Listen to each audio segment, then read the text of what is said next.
ese umbral auditivo es la columna del centro que ustedes ven en verde. En realidad es una medida bastante arbitraria, diría yo. Sencillamente se hizo un experimento donde la mayoría de la gente no escuchaba esa potencia de sonido. Se dijo entonces que ese era el umbral. Y de allí en adelante hacia arriba, en este caso en el cuadro este hacia la derecha, se fue aumentando la cantidad de decibeles y se fueron viendo la cantidad de energía que percibía cada persona. Eso se puede interpretar logarítmicamente, porque la escala es logarítmica, no es de 1 a 1, sino que va aumentando logarítmicamente.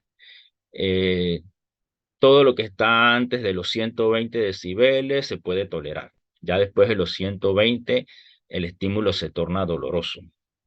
La gráfica esta es la primera, el cuadro, lo primero lo que tiene es decibeles, después tiene vatios, después tiene voltios. Y ya les comentaba al inicio cuando usamos decibeles, cuando usamos watts. A la izquierda vemos números negativos. ¿Eso qué significa? Eso significa el nivel de atenuación. Atenuación es eliminar todos los otros ruidos o sonidos que no están en experimentación para poder filtrar y tener entonces el sonido que estamos investigando. Esto es lo mismo que vimos anteriormente, lo voy a pasar un poquito rápido. Bien, la diferencia entre ruido y sonido. La principal diferencia es, además de físicamente la onda es diferente. En esta gráfica tenemos dos ondas de ruidos arriba y al final tenemos una onda que es una onda de una voz humana. La característica del ruido es que es desagradable y entre mayor potencia tenga el ruido, y más fluctuaciones en cuanto a las frecuencias y en cuanto a las potencias tenga, más molesto nos va a resultar. Hay que cuidarse de los ruidos, especialmente los de alta intensidad. Nosotros podemos medir el nivel equivalente de ruido. Por ejemplo, si un individuo trabaja en una empresa y aduce de que él está lesionado en su sistema auditivo por culpa de la maquinaria de la empresa, se puede medir el nivel equivalente de ruido que esa persona está expuesta. En este ejemplo, tenemos tres máquinas, un compresor, un generador y unas bombas. Y en la segunda columna tenemos la cantidad de ruido que emite cada uno de estos aparatos. Y en la última columna está el tiempo que esa persona es expuesta a esos ruidos provenientes de este tipo de maquinaria. Eso se reemplaza en la fórmula que vemos acá arriba, ¿sí? Y vamos a ver que el número final nos va a decir qué cantidad de ruido esa persona está expuesta durante un día. Si esa cantidad supera los 100, 110, 120 decibales, es muy probable que el exceso de ruido sea el causante de que esa persona se encuentra en ese problema. Eso se usa mucho para asuntos de tipo legal, para demandas y reclamos de los trabajadores y estas cosas. La anatomía básica no la voy a decir porque ya en el taller ustedes la han repetido, así que voy a pasar un poquito por alto. Voy a hacer nada más énfasis en las cosas que son diferentes. En la gráfica de la izquierda comenzamos aquí el pabellón auricular. Hay muchos lugares, muchas estructuras. Eso lo vamos a dejar para el curso de ustedes de anatomía el próximo semestre. A la derecha tenemos un dibujo más simplificado que es el que ustedes van a manejar. La parte de arriba le llamamos el hélix, la parte de abajo le llamamos el lóbulo, la parte anterior del conducto auditivo le llamamos el trago y la parte contraria que está aquí de este lado, el antitrago. Esta partecita curva de aquí es la concha y esta más grande es el antihélice.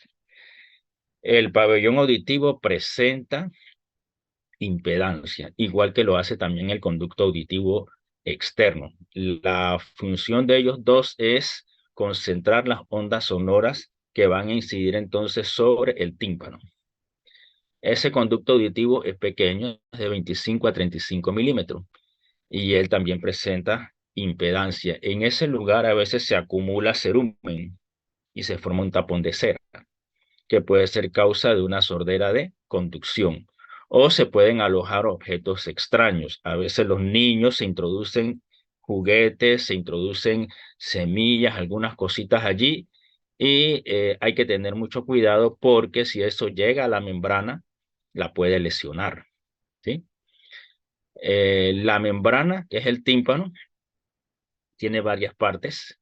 Vamos a verla con un poquito más de detalle.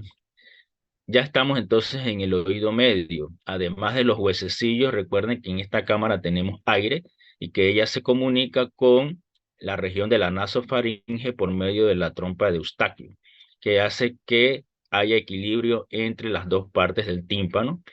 Y si eso no ocurre, se acumula mucho aire ahí, se genera presión y el tímpano queda muy tenso y no vibra adecuadamente y produce la sensación de sordera.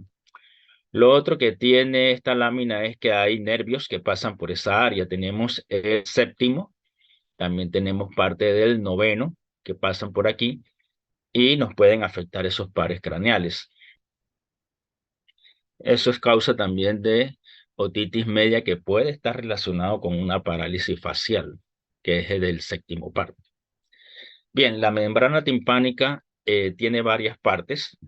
La que más resalta hacia la vista es esta grande que está aquí en el centro. Y este es donde está pegado el mango del martillo, pegado entonces a la membrana. Toda esta parte aquí plana, bueno, no es exactamente plana, pero es una superficie grande, lo llamamos pars.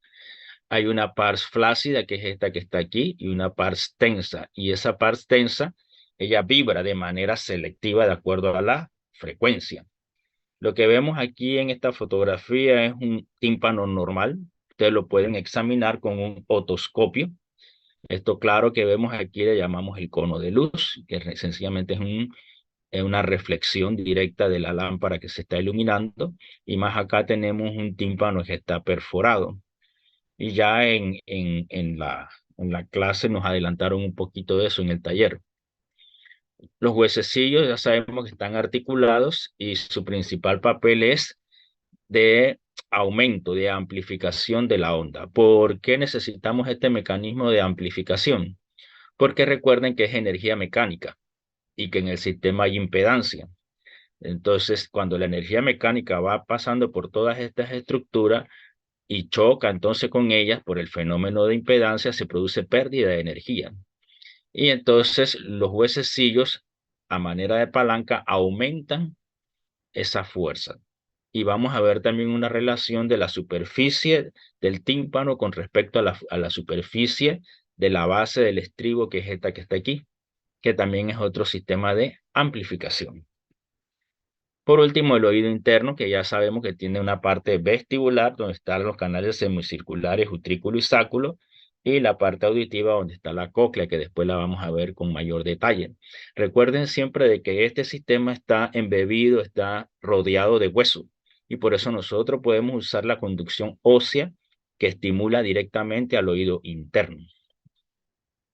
Esa cóclea, ya como bien dijeron en el taller, está desenrollada en este caso aquí, y si la vemos en un sentido lateral, vamos a ver que está dividida en tres partes. Cada una le llamamos rampa. La superior es la rampa vestibular, la inferior la timpánica, y en el centro tenemos la rampa media. En esta rampa media tenemos una membrana que es la membrana basilar. Esa membrana basilar está organizada tonotópicamente, es decir, tiene una respuesta diferencial para cada una de las frecuencias y sobre ellas se encuentran los receptores. Ese es un punto importante. Acá vemos de este lado la base del estribo que está aquí pegada a la ventana oval. Entonces, cuando este huesecillo vibra, hace vibrar la perilinfa que se encuentra aquí adentro. El exceso de energía es disipada a través de la ventana redonda que vemos de este otro lado. Esto ya lo vimos. La resonancia. Bien, en el caso de la resonancia, sencillamente es cuando un objeto es interpuesto en la propagación de la onda sonora. Entonces, se recibe esa energía y se genera un movimiento de vibración. La vibración más importante que vamos a tener es en el tímpano, y ese es el que nos vamos a dedicar. Ya conocen el diapasón, así que no me voy a parar a hablar de él. Y en el caso del tímpano es el que aquí tenemos. Eh, Fíjense que aquí en esta lámina abajo tenemos diferentes frecuencias y en cada una de esas frecuencias se va a estimular diferentes partes del tímpano. Eso nos ocurre realmente en la vida diaria, ¿sí? Entonces, esa frecuencia viene sencillamente porque cuando nosotros recibimos un sonido, es una combinación de diferentes frecuencias. Así que realmente la membrana timpánica va a vibrar de acuerdo a esas diferentes frecuencias. Si esa membrana está muy tensa, ella no vibra adecuadamente. Si esa membrana está lesionada, tampoco va a vibrar. En los dos casos vamos a percibir que hay sordera. Esto que vemos aquí es lo que acabamos de mencionar, que es el mecanismo de amplificación del sonido. Entonces, aquí tenemos la articulación de los huesecillos y acá tenemos la membrana timpánica y de este lado tenemos lo que es la superficie de la base del estribo y esto nos da una relación de superficie de 17:1, de manera que aumenta mucho la presión sobre la base del estribo. Y eso se requiere porque recuerden que ahora no se va a mover aire, se va a mover el perilinfa que tenemos adentro y por eso se aumenta la fuerza, pero conservando la misma frecuencia. Ese es otro dato importante. La frecuencia del sonido no va a cambiar. Esto es lo mismo y esto es lo que estamos diciendo. Fíjense que aquí está la ventana oval, la perilinfa es esta, y ella va a vibrar de acuerdo a la frecuencia del sonido. Y la membrana basilar que tenemos aquí en la rampa media, ella también se va a mover de acuerdo a esa frecuencia. La única diferencia es que aquí donde están los receptores vamos a tener endolinfa en lugar de perilinfa. ¿Por qué es importante? Porque la endolinfa es rica en potasio, mientras que la perilinfa es rica en sodio. O sea que la perilinfa se asemeja más al plasma y la endolinfa es el único lugar del cuerpo donde realmente tenemos en un líquido alta concentración de potasio. ¿Ok?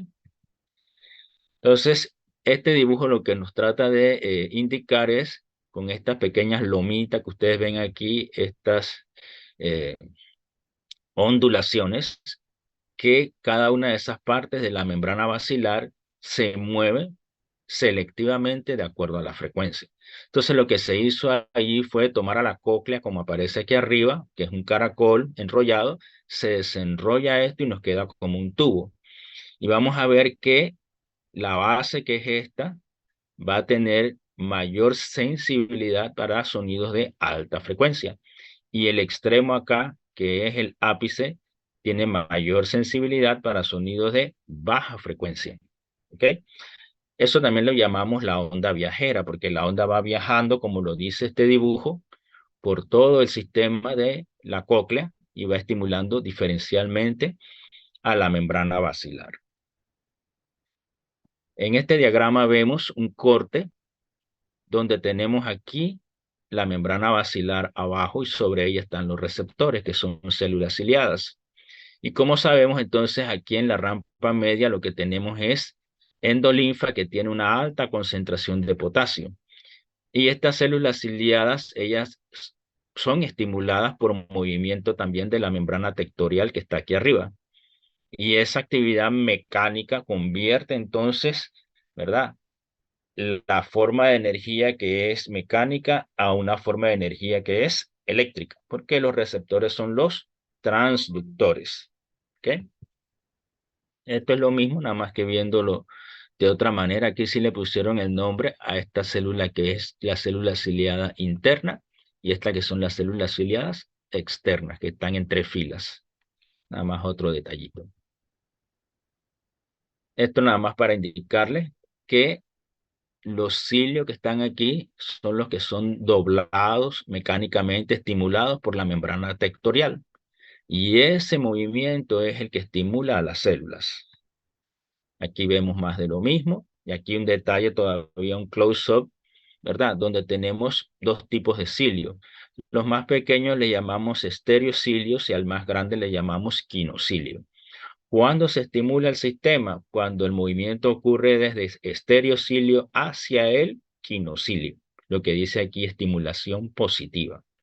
Y eso entonces excita al receptor. Entonces, cuando el receptor se excita, lo que van a suceder es cambios en la permeabilidad de los iones, en particular, ¿cuál? Al potasio. Entonces, como hay más potasio afuera, ahora entra más potasio a la célula comienza a cambiar su voltaje de membrana. Y una vez que cambia su voltaje de membrana, se activan estos canales que vemos aquí, 1.3 de calcio. Y el calcio entra entonces a esta terminal, a la célula. Y entonces el neurotransmisor, que es el glutamato. El glutamato se une a su receptor AMPA y genera postpotencial sináptico excitador. Y eso eventualmente, ¿verdad?, va a ser conducido por el nervio auditivo. Aquí vemos el potencial de acción, ¿sí? Esto es un poquito más de lo mismo, mejor que lo veamos varias veces. Aquí vemos estereocilio hacia quinocilio, aumenta la entrada de potasio, cambia el voltaje de membrana, entra calcio, se libera glutamato. Y entra entonces aquí al tallo cerebral el octavo par, parte de él cruza la línea media y parte de él asciende ipsilateralmente en el sistema nervioso central. Entonces, hay colaterales aquí en la formación reticular del tallo, que nos ponen en estado de alerta ante un sonido. Aquí en el complejo olivar, que nos ayudan en la localización de los sonidos, ¿sí? Y pasa aquí al cuerpo geniculado medial del tálamo y del tálamo a la corteza auditiva, áreas 41 y 42 de Brodmann. Y ahí es donde se integra la información auditiva. Estas son las pruebas de diapasón que ya las discutieron en laboratorio, así que no me voy a parar de nuevo en eso. Solamente voy a referirme a lo que es este cuadro. Aquí están las dos pruebas más comunes, la de Weber y la de Riné. La de Swabash aparece en muchos textos, pero no es una prueba recomendable. ¿Por qué? Porque esa está basada en que el examinador le habla al sujeto.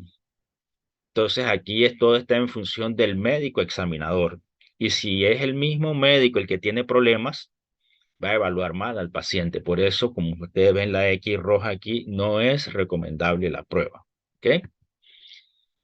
La timpanometría es una prueba también que hacen en fonoaudiología. Aquí el asunto es que se hace vibrar a la membrana timpánica. Entonces hay un aparatito que está aquí arriba que él emite un chorro de aire a través de una bomba y hace vibrar la membrana. Ese ruido que se genera es captado entonces por un micrófono y eso lo pasa entonces a una computadora y se genera entonces este tipo de gráfica que vemos aquí, donde vamos a tener en el eje de las Y la vibración del tímpano y en el eje de las X la presión. La de la izquierda es una gráfica típica de un tímpano normal, mientras que la derecha es un tímpano que no está normal, que está lesionado. Y resulta así plana porque la membrana no vibra adecuadamente, no llega a un pico de vibración y eso ya es motivo de que se sospeche o se confirme una sordera de conducción. La audiometría ya nos hablaron en el taller también. Nada más les añado ahora de que la audiometría tonal es la que más se utiliza y depende del aparato si usted puede explorar tanto conducción ósea como aérea. Si el aparato cuenta con un vibrador, ese vibrador se pone aquí atrás de la oreja, en donde tenemos al hueso mastoides y se estimula entonces la conducción ósea. Si el aparato no cuenta con eso, no se puede estudiar o evaluar la conducción ósea, solamente se evalúa la conducción aérea. Las señales que se utilizan son frecuencias que pueden ir desde 250 hasta 8000. Pero antes de eso hay que determinar el umbral auditivo. Y con eso nosotros entonces podemos determinar si la persona tiene audición normal o tiene algún grado de pérdida auditiva, de manera que nosotros a través de lo que conocemos como el audiograma, nosotros podemos determinar por separado tanto el oído derecho como el izquierdo. Los que presentaron eso en el taller lo hicieron muy bien, porque en el taller nosotros no decíamos qué oído era el que estaba siendo evaluado, pero por la simbología podemos determinar que se trata del oído izquierdo. Entonces aquí está la X para el oído izquierdo y especialmente para la conducción aérea. Mientras que el corchete con esta forma, ¿verdad? Que está abierto hacia el lado izquierdo, es para la conducción ósea, con un sonido de enmascaramiento. Esto lo hicieron muy bien, así que no tenemos queja. Y este es el método que se utiliza, vamos a decir, como estándar, ¿verdad? Para lo que es evaluación del sistema auditivo. Lo que se hace con el diapasón es algo en la consulta, es algo muy preliminar, vamos a llamarlo así, muy básico, para que usted se dé cuenta de que la persona en realidad tiene un problema. Y luego entonces se refiere a fonodiología, donde el especialista le hace este tipo de pruebas. Hay diferentes tipos de audiometría. Hay audiometría tonal pura, hay audiometría tonal, hay audiometría verbal, etcétera. Hay como 6 o 7 diferentes tipos de audiometría. Esta es la del taller, ¿sí? Para que lo recuerden. El implante coclear también se fue discutido en el taller, ¿verdad? Así que yo realmente vengo a repasarlo. Consta de una unidad externa, que es esta que está aquí. Aquí tenemos un micrófono, también tenemos un procesador de los sonidos y un transmisor.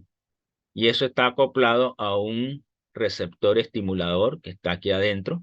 Y con un cablecito va e inserta entonces los electrodos que estimulan entonces los receptores o el mismo nervio auditivo en el oído interno.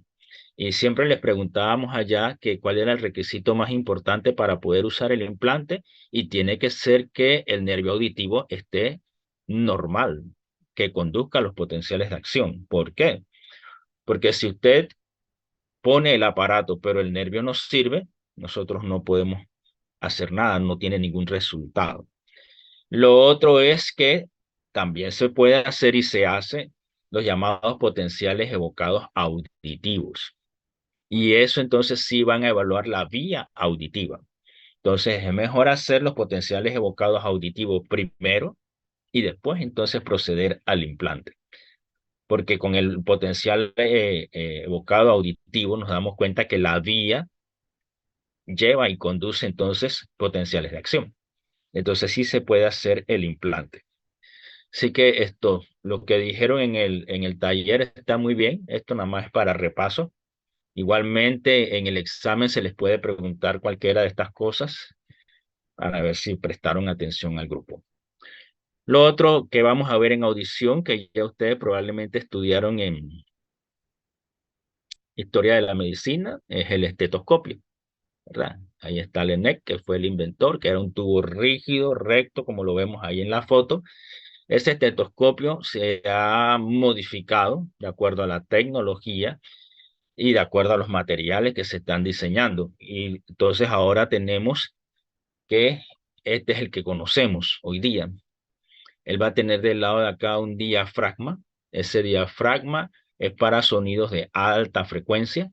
Del lado de acá vamos a tener una campana para sonidos de baja frecuencia. Luego viene aquí una válvula. Esta válvula nos permite seleccionar ya sea al diafragma o a la campana, o sea, cuál es el que va a ser conducido por este tubo, que en realidad es de polietileno. Acá vamos a tener un punto de unión, que es un fuelle, y al final está conectado con estos tubos de metal y tiene aquí unas olivas. Las olivas, cuando ustedes compran su aparato nuevo, esas olivas, esos aparatos generalmente traen 2, 3 juegos de olivas. ¿Por qué? Porque la oliva es un material que se acaba, se deteriora con el uso. Así que esto hay que reemplazarlo. No se recomienda que usted golpee el diafragma, que si lo golpea se puede dañar. Si usted quiere saber si el vástago este o el selector está puesto para el lado del diafragma, usted lo que hace es que pasa el dedo suavecito y escucha entonces que sí está de ese lado, pero no golpea. ¿Ok? Esto, hay otros modelos de estetoscopio, como este que vemos aquí, que no tiene el vástago o la válvula de este lado para seleccionar el diafragma o la campana, sino que usted lo presiona hacia abajo y entonces automáticamente él cambia, ¿sí? Para detectar ya sea sonidos de alta frecuencia o de baja frecuencia. Y hay muchísimos modelos en el mercado. Si ustedes van a trabajar al hospital, si es la caja del Seguro Social, le van a dar uno que es como este, posiblemente hasta más barato, que es lo más barato, cuestan como por caja pueden costar como 5 o 7 dólares, ¿sí? Si usted quiere uno que tenga mayor calidad de sonido, entonces tiene que invertir. Uno de los mejores es el Leadman 2. No estoy diciendo que tienen que comprar ese, pero ese es uno de los mejorcitos que hay. Los que ya tienen estetoscopio, no sé si ya compraron un Leadman y es uno de los mejores que hay. Incluso para ustedes que están comenzando, el Leadman trae un CD con sonidos respiratorios y sonidos cardíacos para que ustedes vayan entrenando el oído. Esto está dirigido nada más a que ustedes sepan hacia dónde van, por qué nos interesa a nosotros explorar los sonidos. Bueno, porque las válvulas cardíacas, cuando ellas se cierran, ellas generan ruido. Y ese ruido usted lo puede auscultar a través de los llamados focos de auscultación, que son los pequeños círculos que ustedes ven allí. Ahí el punto que hay que destacar es que no siempre el foco de auscultación está por encima, anatómicamente hablando, de la válvula, donde mejor se escucha la válvula, que es diferente. Se puede auscultar los sonidos del cierre de las válvulas, se puede auscultar también los ruidos respiratorios. Tenemos entonces focos de auscultación. El otro aspecto que tenemos que ver del sonido es el llamado ultrasonido, ¿sí? El ultrasonido son cualquiera de esas frecuencias por encima de los 20.000 que nosotros no las escuchamos. Y de eso se han desarrollado técnicas y ese aparato nos sirve para explorar diferentes partes del cuerpo. ¿Basado en qué principio? En el tiempo de reflexión de la onda sonora. Es decir, tenemos un dispositivo que es el que llamamos el piezoeléctrico. Esto está aquí en este transductor emisor. Y este piezoeléctrico, acá arriba hay un esquema, ¿verdad? Con los cambios de voltaje, él se excita y emite ondas. Y estas ondas son proyectadas a través de esta sonda sobre la piel y eso traspasa hasta los órganos. Lo más interesante es que esas ondas son reflejadas y el tiempo de reflexión de la onda lo usa el software para reconstruir imágenes. Los aparatos de ultrasonido han evolucionado muchísimo y la calidad de la imagen también. Antes era muy difícil ver algo. Ya ahora son más claros, incluso hasta ahí los llamados 3D. Se aplica también en la ecografía, esto, para nosotros determinar, por ejemplo, a nivel cardíaco o en diferentes órganos, cuánto es esa impedancia. Esto, y basado en las diferentes impedancias, podemos saber qué tan intenso va a ser ese eco y el aparato nos puede dar mayor cantidad de información porque va a ser una información diferenciada en la impedancia acústica, ya sea del agua, del tejido, del hueso, del músculo, etcétera, porque cada uno nos va a dar un índice diferente. La fórmula general es la que tienen allí en amarillo, de la densidad por la velocidad del medio, nos va a dar entonces la impedancia. Esto también lo podemos expresar, acuérdense, en watts por centímetro cuadrado. ¿Por qué es interesante ese punto? Porque hay muchos pacientes, especialmente las señoras embarazadas, que sienten temor de que el eco, el ultrasonido, le pueda causar daño al bebé. Y es una preocupación genuina. Si ustedes ven allí la cantidad, ¿verdad?, de energía que se usa es una cantidad bastante baja.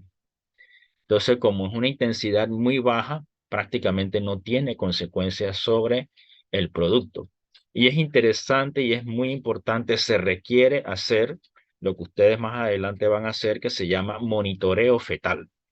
¿Eso qué significa? Que cuando la señora está embarazada, periódicamente se le deben hacer ultrasonidos para ir viendo que el niño se vaya desarrollando adecuadamente. Si ya se sospecha de algún problema, todavía con mayor razón, ¿sí? A nivel cardíaco, la ecocardiografía es bastante útil.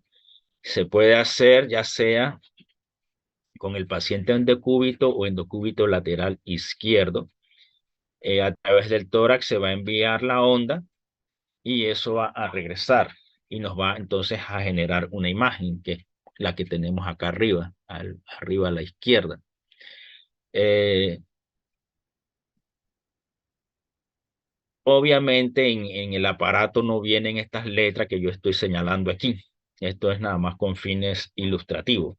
Pero usted cuando se entrena en esas técnicas, usted puede ver acá abajo aurícula izquierda, ventrículo izquierdo, ventrículo derecho, aurícula derecha. Y nosotros tenemos que saber el flujo de la sangre. El flujo de la sangre va de aurícula izquierda hacia ventrículo izquierdo a través de esta válvula. ¿Cuál es esa válvula que está allí? La mitral. La válvula mitral, ¿sí? Entonces, fíjense, ahí vemos la válvula. Y con los colores nosotros podemos ver que algo de sangre regresa, ¿verdad? A la aurícula izquierda. Entonces, el aparato tiene la bondad de que usted lo puede detener en algún momento. Y él mismo trae unos punteros que usted pone aquí un punto y después pone acá otro punto y le mide directamente los milímetros. De manera que usted puede calcular los milímetros de apertura o cierre de la válvula. En este caso, la válvula no cerró bien. Y si no cerró bien, nos está diciendo que hay una insuficiencia de la válvula a nivel de corazón izquierdo, la válvula mitral. Y por eso parte de la sangre se regresó acá a la aurícula. Entonces, el aparato les permite a ustedes ir analizando imagen por imagen, porque lo pueden ir congelando poco a poco la imagen. ¿Ves?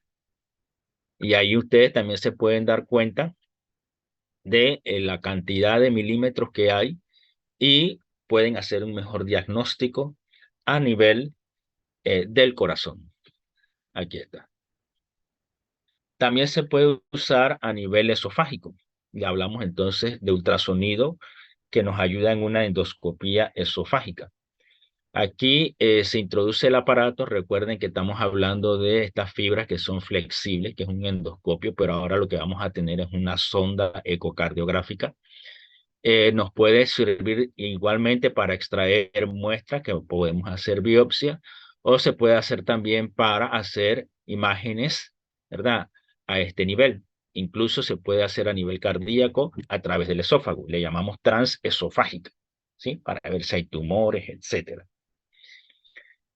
También se puede hacer una endobronquial. En la endobronquial, fíjense que aquí tenemos la sonda, se emiten las señales, se recoge el eco y generalmente se usa para saber si a nivel de las paredes de la vía bronquial o la vía respiratoria hay crecimientos tumorales, por ejemplo, cáncer en la vía respiratoria. Por último, en fisioterapia se utiliza el ultrasonido porque el ultrasonido en los tejidos profundos genera calor y se transforma entonces en una terapia térmica. Acá la cantidad de energía va a ser mucho mayor que la que se utiliza en un ultrasonido para monitoreo fetal. Se usa para tratamiento del dolor muscular, para problemas circulatorios a nivel de la musculatura profundo y por esa misma razón no se puede usar con frecuencia porque el uso frecuente puede causar un efecto deleterio, es decir, que les puede causar lesiones musculares a los pacientes, ¿sí? Pero bueno, la información está allí para que vean que también es otra aplicación del ultrasonido. Bien, preguntas las que quieran. Profesor, una pregunta. Eh, en la diapositiva de focos de ocultación, cuando usted dijo que las Ajá. hacen ruido cuando se cierran, Yo había leído, correcto. yo había leído que también las válvulas hacen cierto ruido cuando se abren. Quería confirmar si eso era cierto o si era falso. Ok, si la situación es normal, cuando ella se abre, no debe generar ruido. Pero si la válvula no abre bien, ¿sí? Ella genera un soplo. Entonces, en situación normal, cuando abre, no hay ruido. Pero en una situación patológica, como una estenosis, cuando ella abre, genera ruido. ¿Otra pregunta? En la diapositiva 49, profe, la que habla sobre lo Esta, que ay, no, no creo que no es esa. Una que es sobre los receptores. Yo quería saber si los receptores funcionan o no funcionan creo que es esa. Ajá, es la, aquí, la que aparece en la oreja con la cóclea, que se pone el el dispositivo, implante, el implante, ajá. Yo quería saber si los receptores funcionaban en esa, en ajá, esta, en esa ok. misma. Se pueden estimular las células receptoras, porque acuérdate que las células receptoras son sensibles a la vibración, ¿sí? Así que tú puedes estimular a las células receptoras con vibración, ¿sí? Si las células no están bien, acuérdate que ahora es un pulso eléctrico lo que se manda, se puede estimular al nervio, pero generalmente se inserta en la cóclea, por eso le decimos implante coclear, y si esas células están bien, ellas son estimuladas. Otra pregunta, Profesor, entonces sería diferente si el implante va a estimular la vía o va a estimular al receptor. correcto. Lo más corriente es al receptor.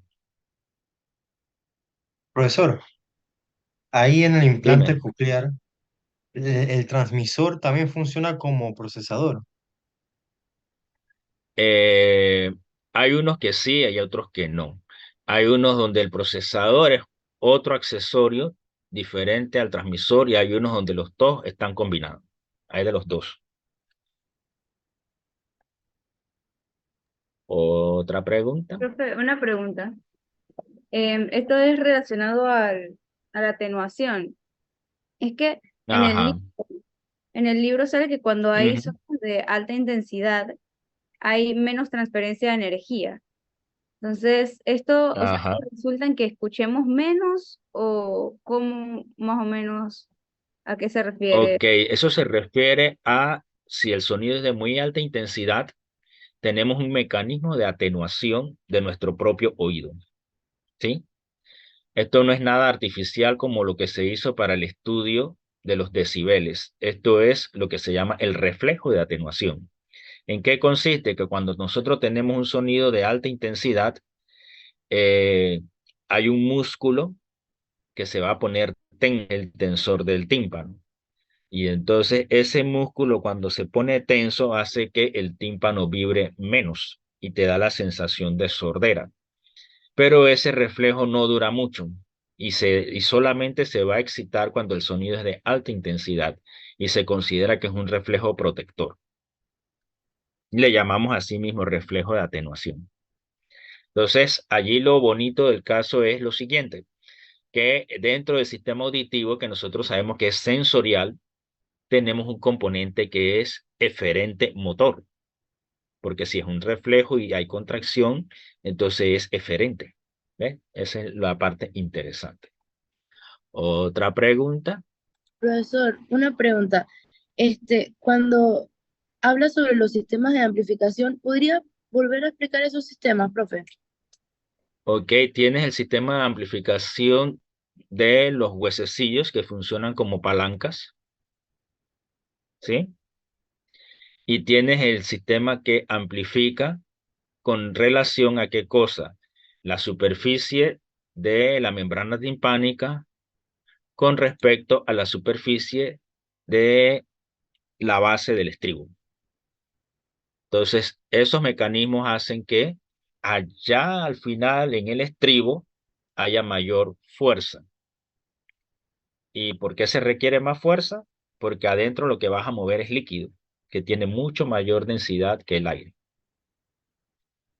Otra pregunta. Profesor, en la diapositiva 40, cuando estaba diciendo las áreas del sistema nervioso, no las pude anotar. ¿Podría volver a repetirlas? Área 41 y 42. No, no, era como en los nervios y entonces como que llegaban a un área específica y entonces tenía Ok, como cierta... en la vía llega primero a la formación reticular. Después pasa a el complejo olivar. Después pasa al colículo superior y después pasa al cuerpo geniculado medial del tálamo y del tálamo a la corteza.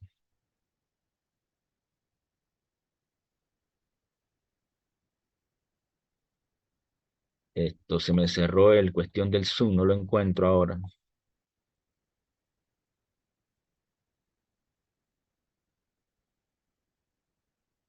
Acá ahora sí. Bien, Profe, usted mencionaba entonces, ciertas funciones en cada diga, uno, profesor. ¿de quién?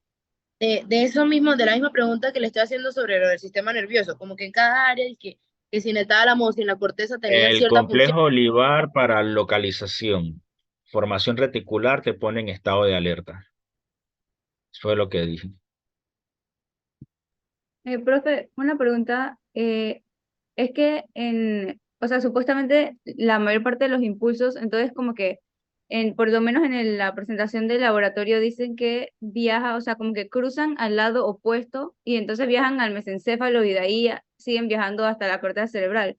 Pero ¿cómo así que cruza al lado opuesto? O sea, como que en el mismo sentido que pasaba con Si los... entra, si entra derecho, ¿sí? Se va a cruzar en la vía hacia el lado izquierdo. Y si entra por el oído izquierdo, se va a cruzar en el tallo cerebral hacia el lado opuesto.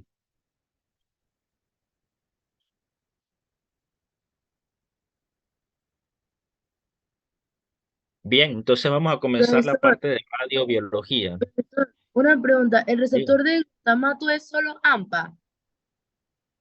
hasta ahora sí. Y Si encuentras uno más nuevo, me avisa. otra consultita también, profesor. En la parte en la que estaba hablando sobre la membrana timpánica, ¿hay alguna parte que tenga mayor impedancia? O sea, entre la tensa y la flácida. La que está pegada al martillo. Ah, y en la diapositiva 15, en la que tiene una tabla, usted pone números de ruido y también está hablando en el tiempo, pero no sé cómo, a qué se refiere, ¿el tiempo en segundos o el ruido en decibeles, no sé. Tendrá que revisarla de nuevo. Anoten las preguntas y entonces al final regresamos y las vemos para poder avanzar un poquito más acá. Bien, entonces la parte de radiobiología, ¿sí? ¿De a qué se dedica este tema? Este tema se encarga de estudiar qué es lo que pasa en nuestro cuerpo, en nuestros tejidos, con respecto a las radiaciones y más específicamente a dos usos que hay. En la parte de medicina tenemos dos componentes importantes para radiobiología. Uno es la generación de imágenes que nos ayudan en el diagnóstico y lo otro es la llamada radioterapia. O sea que tenemos radiaciones como forma de terapia, pero también tenemos la génesis o la generación de imágenes, ¿sí? Pero siempre hay que tener en cuenta lo siguiente. Las radiaciones no son selectivas, es decir, si usted va a irradiar a un grupito de células malignas, también se va a llevar células que están sanas, ¿sí? Nunca podemos eliminar por completo que alguna célula que esté sana también se va a ver afectada. Y eso nos crea un problema grande. Y el problema se identifica de la siguiente manera. Hay que tener mucho cuidado en la dosis. Mucho es perjudicial y muy poco no hace efecto. Segundo, también nos limita en la frecuencia de exposición. O sea que usted no le puede poner radiaciones todos los días a un paciente, ni hacer un examen todos los días de esta clase, porque las radiaciones tienen también problemas, ¿ok? Entonces, estas radiaciones ionizantes se aplican entonces en estos dos términos, ya sea para tratamiento o para generar imágenes. También tener en cuenta de que esa energía es absorbida por los tejidos. Y cuando es absorbida vamos a tener dos respuestas, excitaciones y vamos a tener ionizaciones. Hablando químicamente, sencillamente los electrones cambian de un nivel energético, que fue lo que ustedes aprendieron en química, o incluso también tenemos desprendimiento de los electrones en los diferentes niveles o en los diferentes orbitales. Frente a esto que acabamos de decir, se han desarrollado dos prácticas. Una que es la radioterapia externa y la otra la que llamamos braquiterapia. Arriba tenemos una terapia, radioterapia externa, es decir, se irradia gran cantidad de nuestro cuerpo, es de uso general. Esta tiene la ventaja de que se requiere poco personal, como ustedes ven allí, solamente hay una técnica. El problema es que, bueno, se irradia mucha cantidad de tejido. Abajo tenemos la braquiterapia, que realmente es la más recomendable. En esta, la limitante es que son varias personas que tienen que estar allí y formar un equipo, pero la gran ventaja es que se irradia prácticamente solamente ese tejido tumoral. Por lo tanto, allí se requiere que haya un planeamiento, un cálculo del volumen tridimensional de ese tumor, el cálculo de la dosis, ¿verdad? Si se va a hacer con dosis alta, con dosis baja, por pulsos, etcétera. Y eso es lo que realmente se hace con la resonancia magnética y con todas estas cosas. Ahora bien, siempre hay que tener en cuenta que todos estos procedimientos tienen un protocolo. Nunca se olviden de eso. Siempre hay un protocolo. Recomendación de oro, no se salgan del protocolo. Si el protocolo dice usar cesio 137, use ese. Si dice yodo 125, yodo 131, use ese por tanto tiempo a tal dosis. Lo otro es que también se requiere la participación de un físico que esté especial en el manejo tanto del material radioactivo como de la propia técnica. Ustedes son responsables del paciente. El físico es responsable de lo que es la parte que tiene que ver con el material y el aparato y estas cosas. ¿Okay? Pero se trabaja en conjunto. Por eso se ha desarrollado estos tipos de histogramas que ustedes ven allí. Estos histogramas son histogramas de dosis volumétrica. ¿Qué hace la computadora? La computadora le mide a usted, ¿verdad? El punto tumoral o el grupo de células y se reconstruye una imagen tridimensional. Acuérdense que el cuerpo humano es tridimensional. Entonces, si se toma una placa, la placa nada más nos va a dar largo y ancho, pero no nos da la otra dimensión. Entonces, con este tipo de técnica, lo que se hace es tratar de medir el volumen del tejido para entonces hacer una dosificación adecuada. Por ejemplo, aquí en esta lámina lo que vemos es una braquiterapia, ¿sí? Aquí vemos, por ejemplo, que tenemos una braquiterapia guiada, que es la de la derecha. En este caso se apoyaron con ultrasonido y se distribuyeron más o menos homogéneas, ¿verdad? Las llamadas semillas de radioactividad. Y a la izquierda es una braquiterapia abierta donde no hubo un apoyo con otra técnica, para que vean cómo se puede ir complementando una con otra. Nosotros tenemos para medir esas radiaciones ionizantes, las expresamos en dos unidades, el Gray y el Sievert. El Gray es del sistema internacional, ¿verdad? Que está basado en la cantidad de absorción de energía por kilogramo de material que ha recibido la irradiación. Y acá en el Sievert usamos los julios por kilogramo. Y así vamos a tener radiaciones indirectas, radiaciones directas. Radiaciones indirectas trabajan a través de la ionización de otras sustancias, como incluso puede ser el agua, que es el caso de los rayos gamma, los rayos X, o también podemos utilizar radiaciones directas, Esas entonces pueden ser radiaciones de tipo alfa, neutrones, electrones, y ellas pueden funcionar directamente sobre la célula. Esas acciones las vamos a tener categorizadas en tres: las acciones biológicas, químicas y físicas. Las biológicas son las que más nos llaman la atención. ¿En qué sentido? Porque, como lo puse ahora en esta lámina, ellas actúan sobre el DNA, ¿sí? Aquí aprovecho de paso y vemos entonces la explicación de una acción directa, como es la flecha de abajo, sobre la molécula del DNA, y otra acción que es indirecta a través del agua y la generación de especies reactivas, que es ya la parte química, la producción de radicales libres. La física a través de partículas emitidas y de fotones. ¿Qué características generales tienen estas radiaciones? ¿Qué significa? De que yo no puedo seleccionar específicamente a la célula maligna. Se trata de hacer lo posible por no dañar tanto tejido sano. ¿Qué parte de la energía se queda en el sujeto? Así que tenemos que ver también el tiempo de vida media que tiene la sustancia que vamos a utilizar.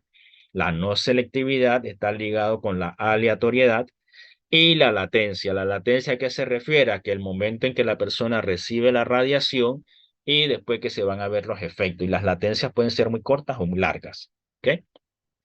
Entonces, ¿qué podemos ver en la molécula del DNA si vamos a la parte biológica? Bueno, podemos ver rompimiento de los enlaces de hidrógeno, pérdida de base, roturas en la doble hélice, entrecruzamiento, etcétera.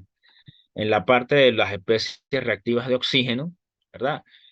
Recuerden que nosotros normalmente respiramos oxígeno y cada vez que nosotros respiramos oxígeno, ese oxígeno en nuestro cuerpo va a generar estas especies reactivas: radicales oxidrilo, peróxido de hidrógeno, aniones superóxido. Pero nosotros tenemos enzimas que a través de la evolución hemos desarrollado que nos ayudan a eliminar esos productos reactivos. Y es interesante, ¿por qué? Porque esos productos dañan la membrana celular. Ahora, si estamos expuestos a un tipo de radiación y esa radiación genera estas especies, ahora aumenta todavía más y podría superar la barrera de esa que nosotros tenemos con las enzimas. Por ejemplo, tenemos la catalasa, la superóxido dismutasa, que son enzimas que eliminan a todas estas especies reactivas de oxígeno. En cuanto a la parte física, nosotros hablamos de los fluidos corporales, ¿se acuerdan? Decíamos, en el hombre hay 60% de agua, etcétera. ¿Eso cómo se hizo? Bueno, eso se hizo usando isótopos radioactivos. Se usaba agua pesada, se usó el llamado tritio, que son los que tenemos aquí, el hidrógeno pesado que le llamamos deuterio y el tritio. Eso ya no se hace más, ya eso se hizo una vez para medir el agua corporal y ya sabemos cuánto es, ya eso no se usa más. Pero tenemos otros que se usan en otras áreas, por ejemplo, el carbono 14, que lo usamos para el proceso de datación de muestras.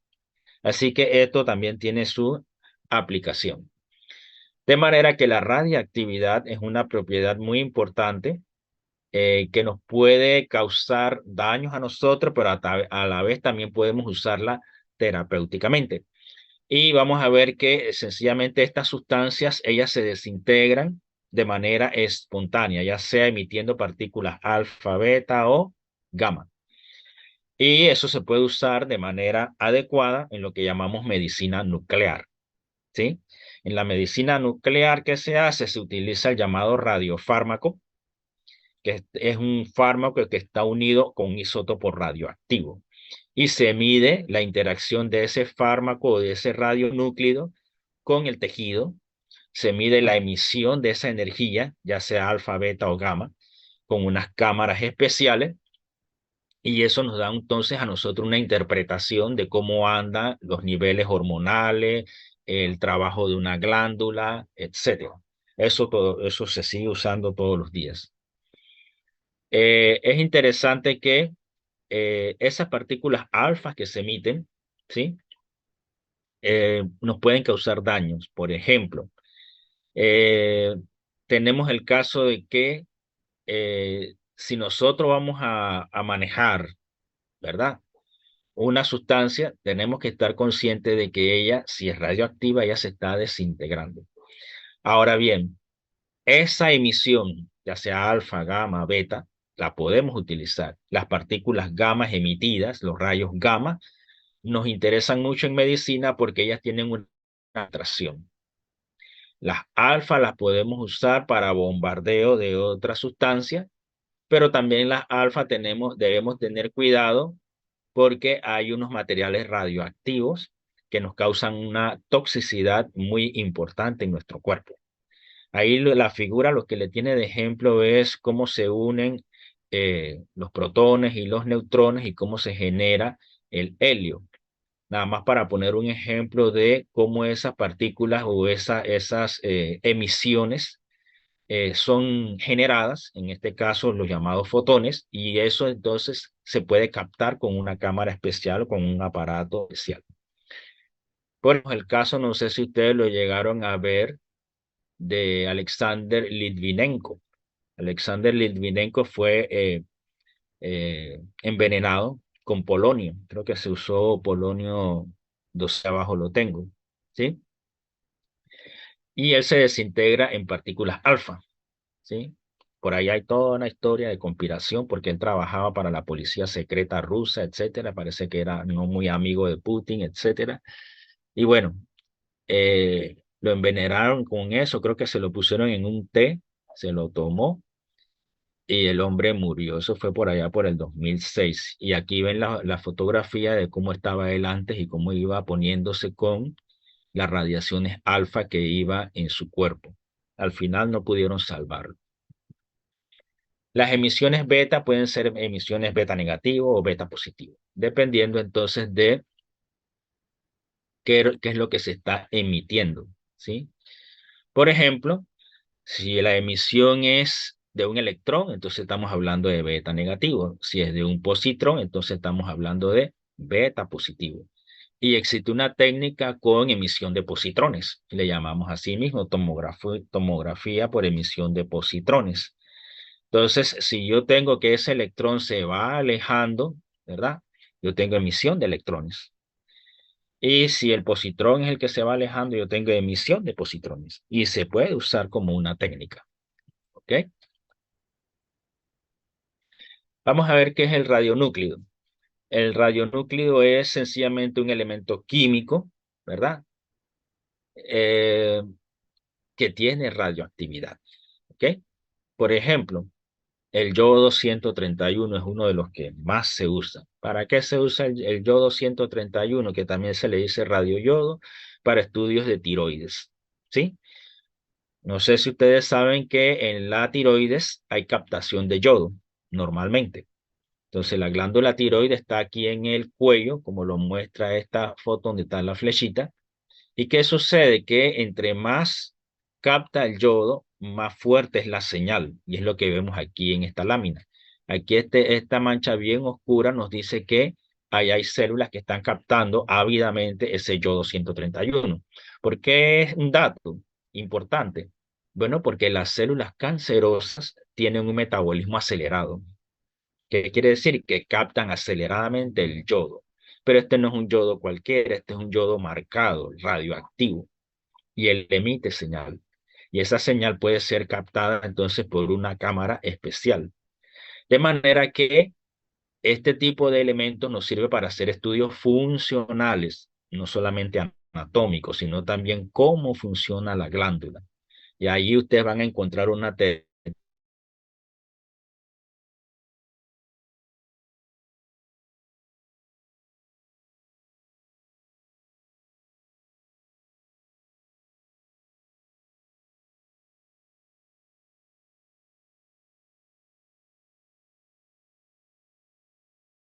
una vida media corta en el organismo humano.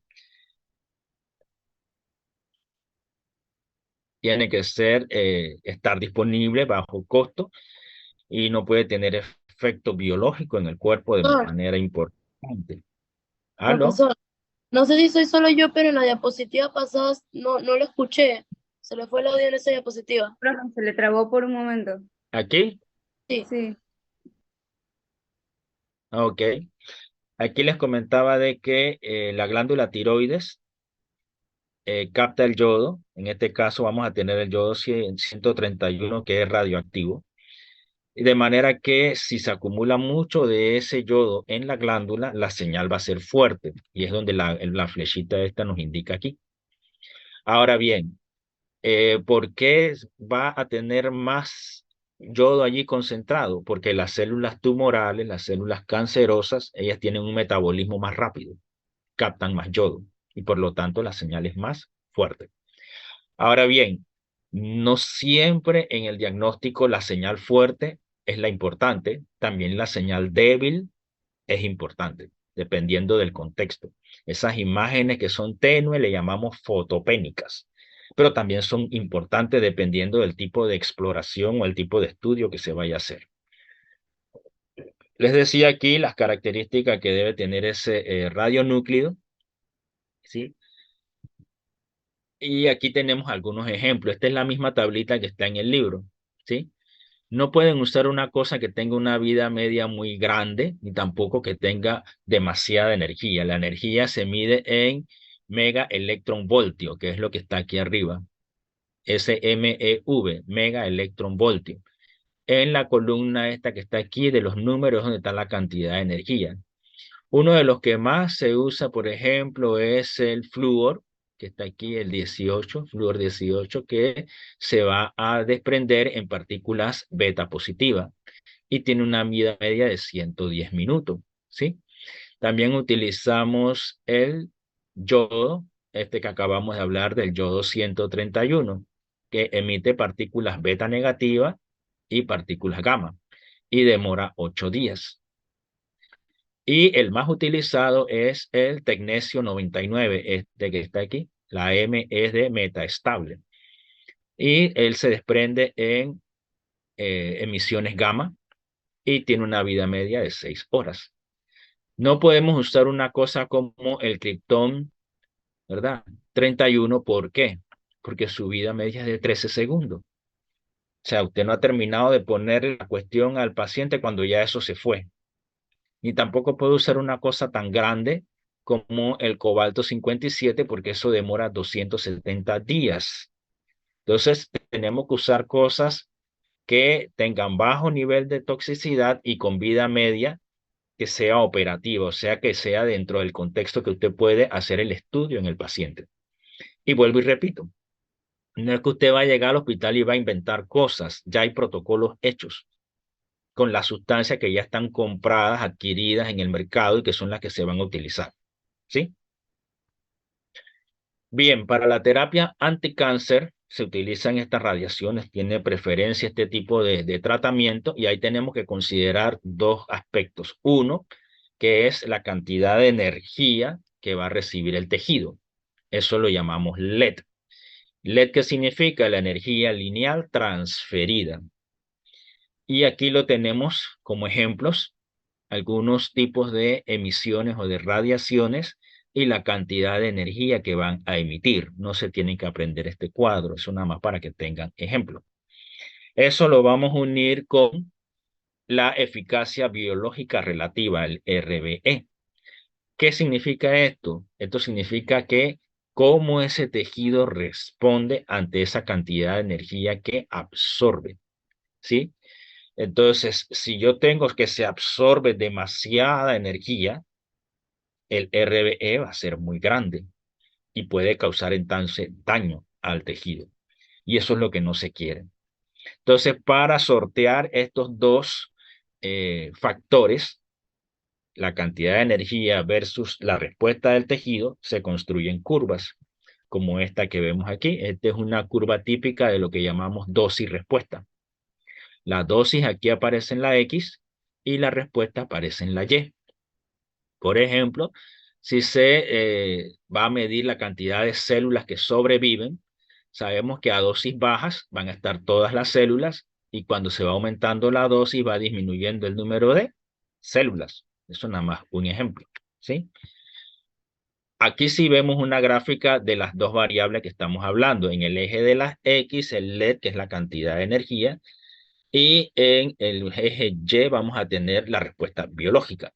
Y fíjense que aumentando la cantidad de energía, va aumentando la respuesta biológica. Pero sucede algo curioso. Eso tiene un límite. Cuando llegamos a este punto máximo, aquí lo están expresando en 100 kiloelectronvoltios por micra de tejido. Sucede algo interesante, que si yo voy aumentando después de ese punto la cantidad de energía, yo no tengo mayor efectividad. Todo lo contrario, la efectividad va siendo menor. ¿Por qué razón? Porque ahora con tanta energía transferida, comienzan a eliminarse más células buenas, ¿sí? Y entonces el protocolo me permite a mí siempre acercarme a este punto que yo tengo aquí arriba. Entonces todos los protocolos están diseñados para hacer un balance entre la dosis y respuesta. Claro, cada paciente es diferente. Entonces usted tiene que llevar el caso de cada paciente y cómo va evolucionando, pero siempre teniendo en cuenta este tipo de curva que tenemos aquí. ¿Ok? Vamos entonces a la parte de imagenología. ¿Cómo se generan las imágenes? ¿Para qué las queremos? Aquí lo principal es que el material radioactivo va a emitir una señal. Se descompone ya sea en alfa, beta o en gamma, en partículas. Esa cantidad de energía es captada por una cámara especializada, por un aparato de detección, por unos sensores.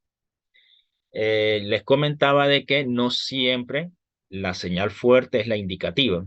Este es un ejemplo de que aquí, en este riñón, vamos a tener una respuesta fotopénica. La cantidad de energía está disminuida.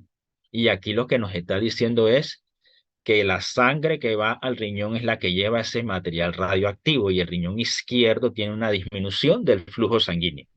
Y por eso la imagen es menos fuerte, es más tenue.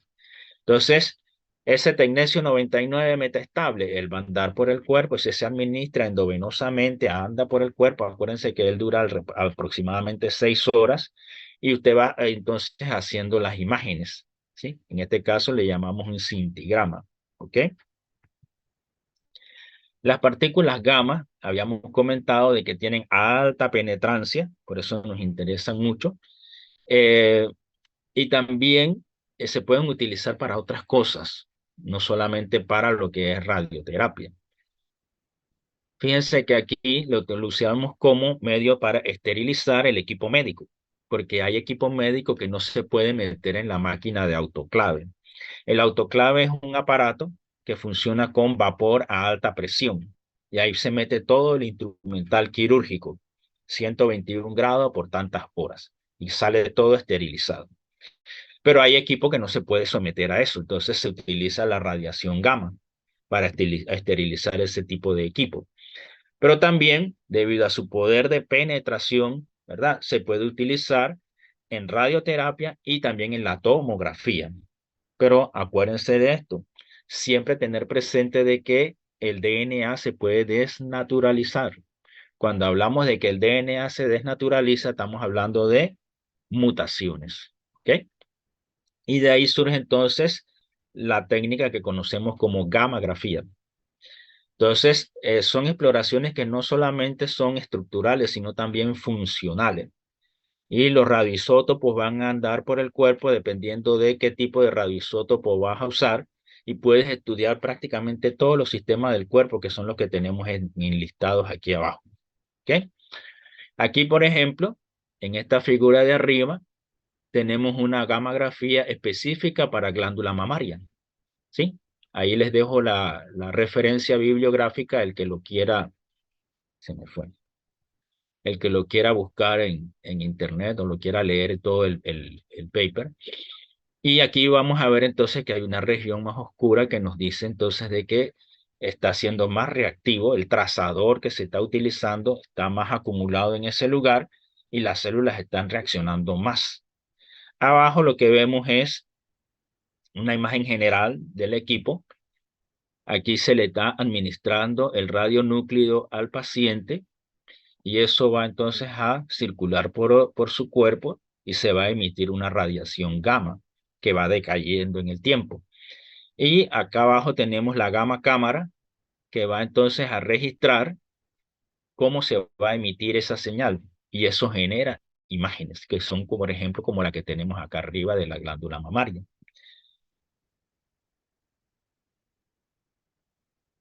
También tenemos que las radiaciones gamma se usan en radiocirugía. Aquí no se trata de que usted va a utilizar un bisturí. Aquí el bisturí es el rayo gamma.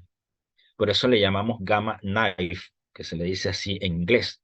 Y se hace a través de una radiocirugía estereotáxica o estereotáctica. ¿Qué es lo que se hace? Bueno, si se localiza las células tumorales, se proyecta entonces los rayos gamma sobre esa estructura. Eso no es de que yo llegué y me puse ese casco y me van a irradiar. No, para nada. Tienen que hacerse una serie de estudios previos. Y eso se hace calculando también con unas coordenadas tridimensionales, lo que es el ancho, lo que es la distancia antero-posterior y lo que es la profundidad, por ejemplo, en el cerebro. Y una vez que se detecta o se calcula anatómicamente dónde se localiza, entonces estos rayos se van a proyectar sobre esa estructura. A eso lo conocemos como radiocirugía estereotáxica. Y funciona muy bien porque elimina muy específicamente a las células malignas, ¿sí? ¿Se usa en Panamá? Claro que sí. Fíjense, esto de la página web del Seguro Social, ¿sí? Hay una licitación pública. Ustedes saben lo que son las licitaciones públicas, ¿no? Donde alguna institución tiene alguna necesidad y lo saca a licitación en su portal. En este caso, el Seguro Social publicó esto. Aquí lo que está pidiendo dice radiocirugía estereotáxica para el paciente, fulanito de tal, ¿sí? Esto fue en el 2020. Y no contentos con eso, pusieron aquí la solicitud de autorización de servicios médicos externos. Ellos están pidiendo el servicio de radiocirugía. ¿Qué hay de malo aquí? Que hay de malo aquí, que es muy malo, es la parte ética, chicos. La confidencialidad del paciente fue vulnerada. ¿Ve? Entonces, ¿ellos qué tenían que hacer?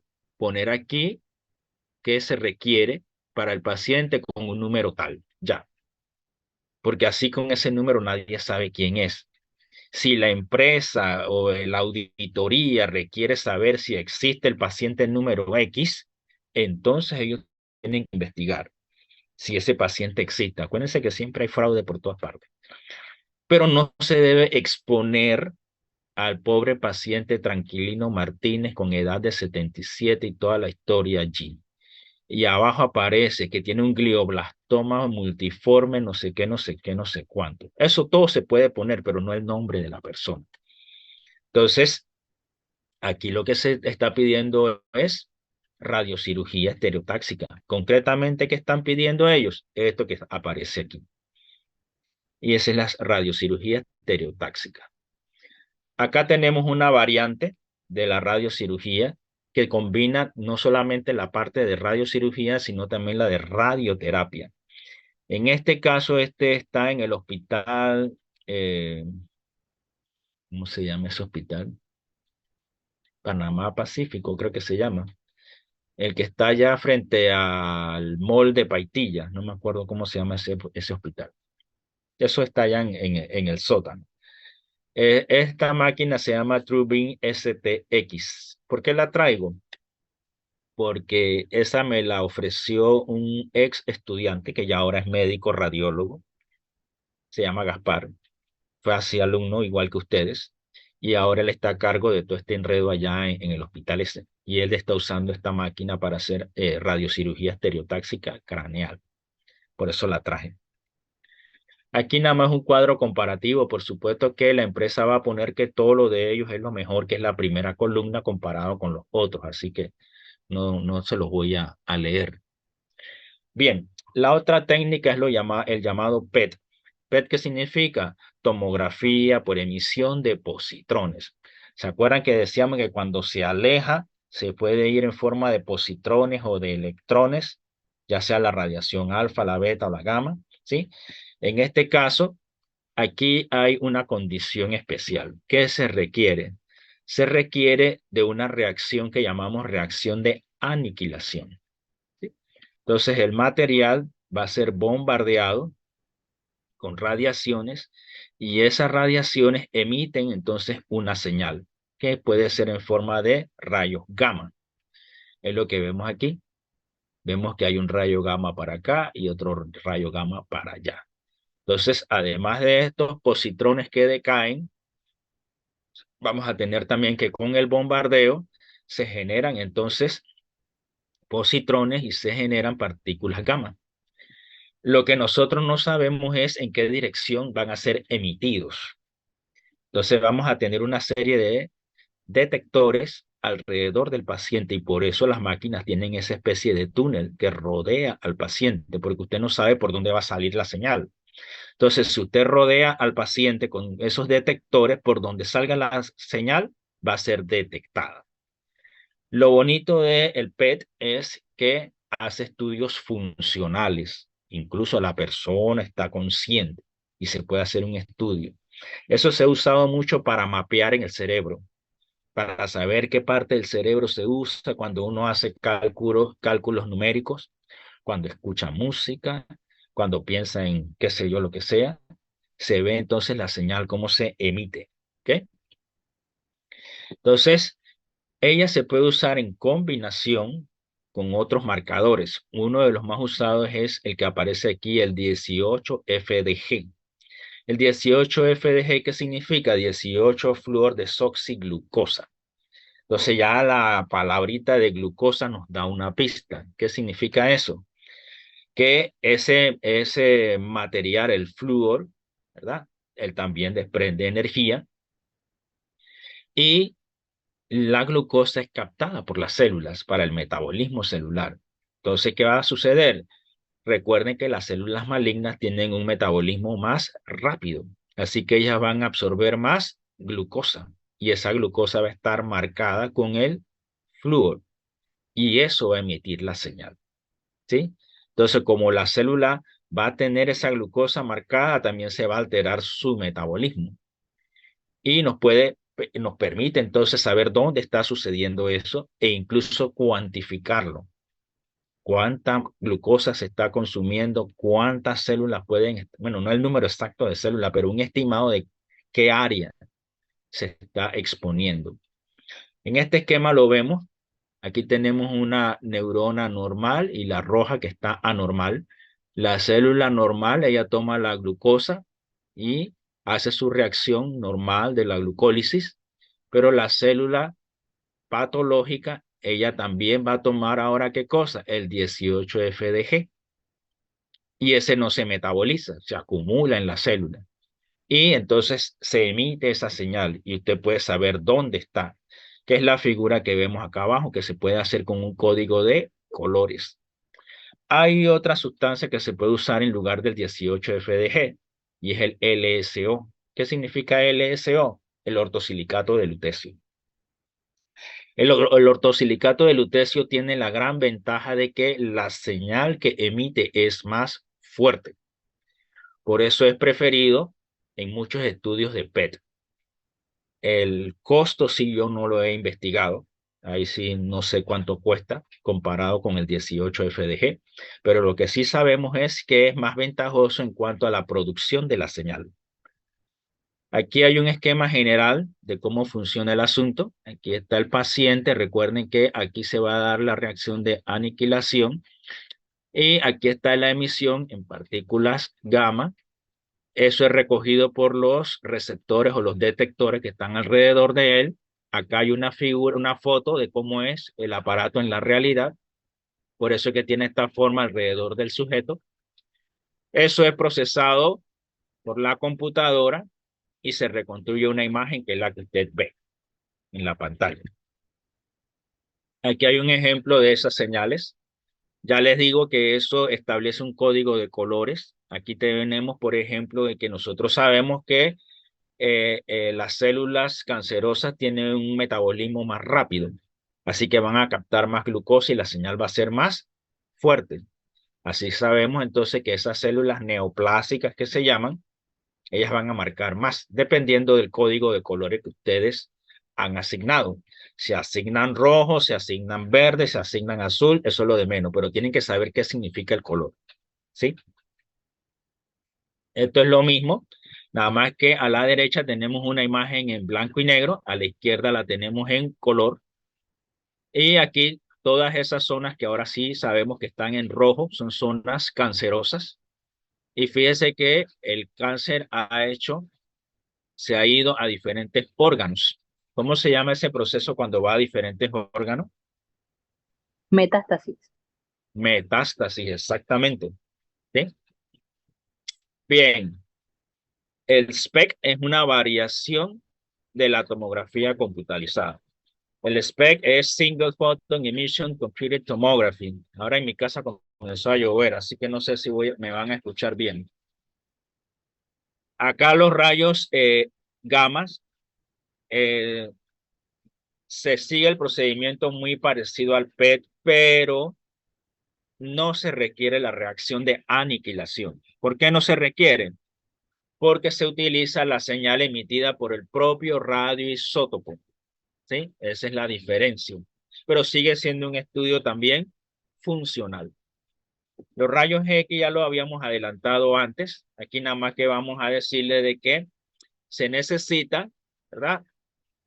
Un bombardeo de paso de corriente de alto voltaje para generar entonces ese chorro de electrones. Y ese chorro de electrones se va a generar generalmente por un material como el wolframio.